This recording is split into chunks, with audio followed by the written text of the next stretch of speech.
What's going on, everybody? Handal Kim here, and today we're going to go through some of the lingos of real estate that is going to help you become a better investor for properties and therefore building your wealth. So without further ado, let's get this video started. Let's go.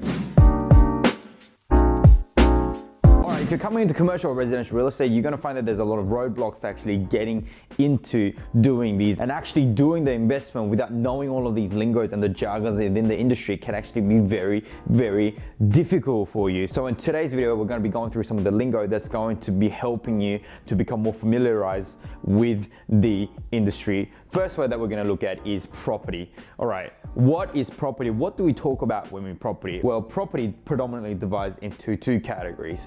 They are residential and commercial. The reason why I write residential first is because there's a lot of talks about it, and there's a lot of information that's actually out there at the moment. So with residential, you've got your homes, all right, and you've also got your duplexes. And then you've also got multiple units. So we call them groups of units in Australia. Now, in United States, they call it a whole bunch of different things. In Australia, we call it a whole bunch of different things, but as soon as you hear them, you'll be able to understand. When you say homes, single family homes, that's another term that's used in the United States. Duplex, we call it, semi-detached here in Australia as well. Group of units, blocks of units, whatever you want to call it, where there's multiple tenancies in there.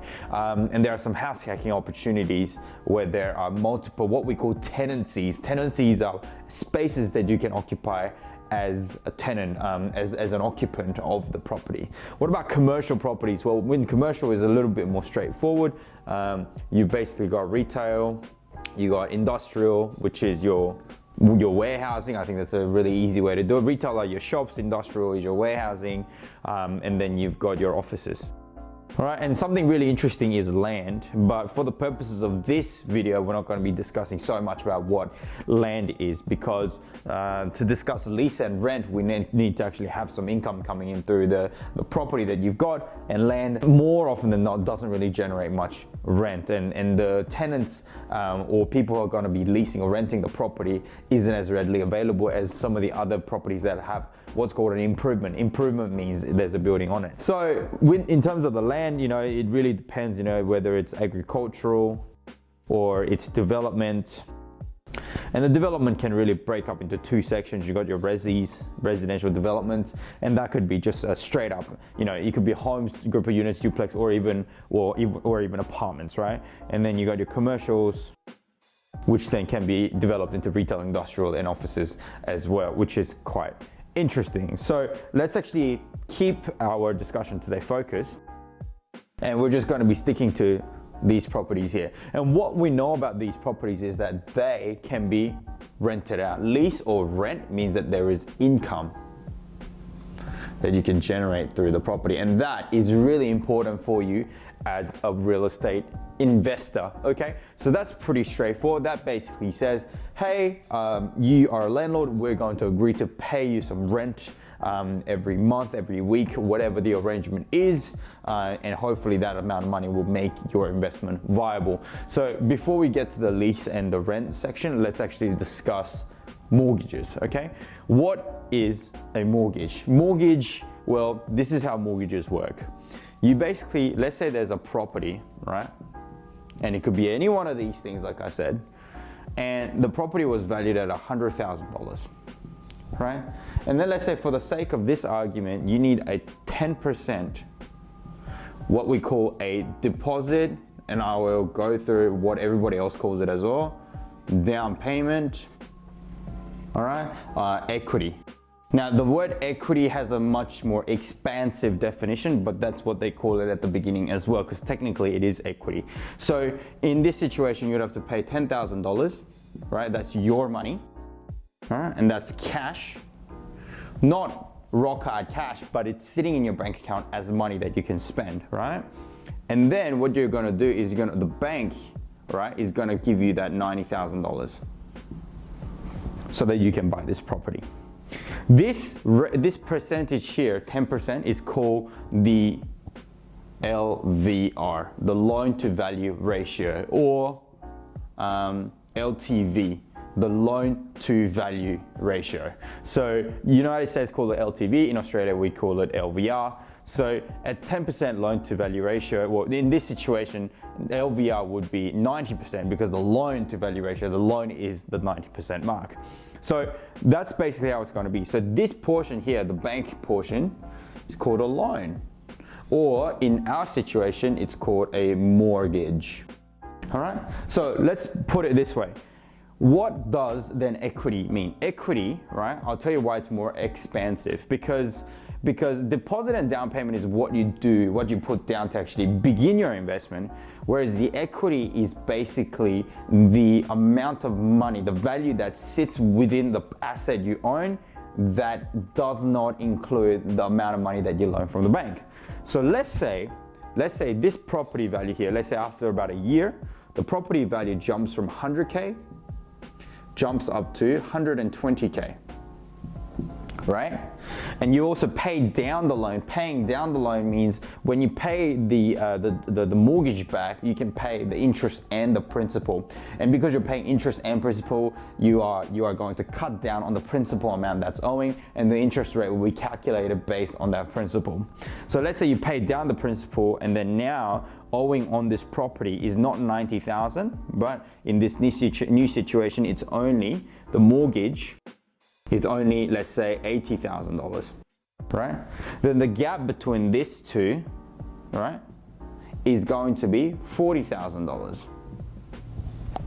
And that is called equity. So technically, when you first put down the 10% deposit to make a purchase on a $100,000 property, then the equity is technically still $10,000. But you can make that grow by paying down your bank, right? And also by letting the property value go up, okay? And that could be purely dependent on market factors, but it could also be dependent on something that you can do to the property. And those are some of the interesting things that you're gonna learn in this very channel. So property investment predominantly bases itself around building your wealth through this increase in equity, and also this wonderful thing called lease/rent.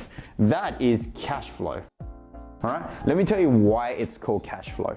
It's called cash flow because you're making money by owning the property. Meaning, let's say the rent was, let's say, $1,000 a month, right? Whatever the property was. And let's say the repayment on the bank, let's say out of this, let's say the interest rate that you were able to secure on the borrowing that you had was 3%. You borrowed $90,000 and you're paying $3,000 in interest, then the cost of that is basically 3% of 90,000, which is $2,700, right? Now, this amount of interest is obviously what you pay every year, per annum, right? Every year. So if you're making $1,000 a month in rent and you're paying that much money in repayments a year, then you're gonna be making $12,000 a year based on the $1,000 per month, and you're gonna be taking away $2,700 basically out of that, because that's your interest payments, and that will be $9,300 per year. So you want your rental payments to be higher than your interest payments and any other costs involved as well. So there are other costs involved in owning property as well. So not just your interest rate. You obviously want to pay down a bit of your principal, right? But there's also costs associated with, rates and taxes. And then you've got costs associated with any repairs if it's a residential property, and not so much more for commercial property, obviously, because of the lease structure. And then also you got to pay your insurances. So it may be that after all of these costs, then your only net, the net figure that you generate might be around about $8,000. And it's really important for you to understand how to calculate the costs of owning a property other than the interest payments that you make onto the property. And that way you'll be able to calculate the cash flow. So let's say after 1 year, let's say your property value did go up to $120,000 and you paid down $10,000 of your loan, and then your wealth will be now generated up to $40,000, and you add the $8,000, then you'll be getting $48,000 added to your wealth, right? Which is very, very powerful. So when you're looking for properties, you got to understand, right, these terms so that you understand how you work it out. So you can work out how much money you either have added to your wealth now, or how much money you're going to be able to generate in cash flow as well. Now, speaking of cash flows, there are different types of cash flows out there. So I'm just going to draw a box here. So there's different types of cash flows. There's a positive cash flow, there's neutral cash flow, and there's negative cash flow. All right, positive cash flow basically means your cash flow on the property is going to be more positive, as in there's going to be money coming to you because the income, the rent that you charge on a property is more than any costs associated with owning the property, like your principal and interest, your rates and taxes, and your insurances. That is what you want. Neutral is when the numbers are exactly the same, right? So what you're really going for with neutral is the capital growth on a property so that the value will increase so you can generate your equity, right? Now, the problem with neutral is that there is nothing secure as yet. You are really hoping that the value of the property will go up. Yes, conventionally and historically, residential and commercial properties have gone up in value, but this is not the most ideal situation. And lastly, negative gearing is something that you want to avoid, because negative gearing basically means that your cash flow is negative because your income, as in the rental amount that you're going to get by having tenants in your rental property, is going to be less than the costs associated with owning the property. So that's what we're going to stay away from. There are some tax advantage of owning negatively geared properties, which comes from reducing your income, but that is something that I do not encourage at all. In Australia, a lot of young professionals own properties that are negatively geared, but I think in the long run, they are really shortchanging themselves, because the alternative of a negatively geared property is a positively geared property, which makes you more money. There's nothing wrong with paying tax, because when you pay more tax, it means you made more money that year. I cannot think of anything better than writing a $5 million check to the Australian Taxation Office, because it means that I've made a lot of money that year.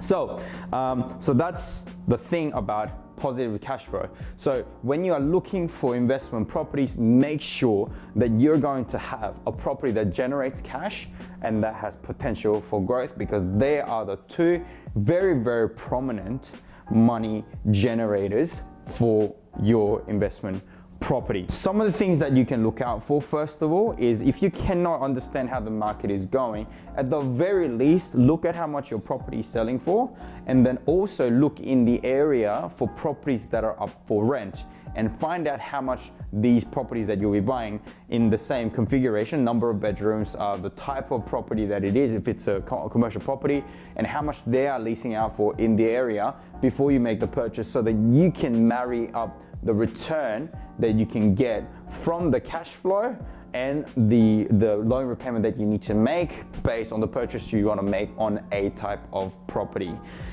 In residential real estate, you're going to find less properties that are positively geared, but in commercial, you're going to find more properties that are positively geared. So do watch out for more tips in this channel, and I hope to see you in more advanced videos now that you've learned how property investing works as a beginner. Thank you so much for tuning in, and I will see you next time.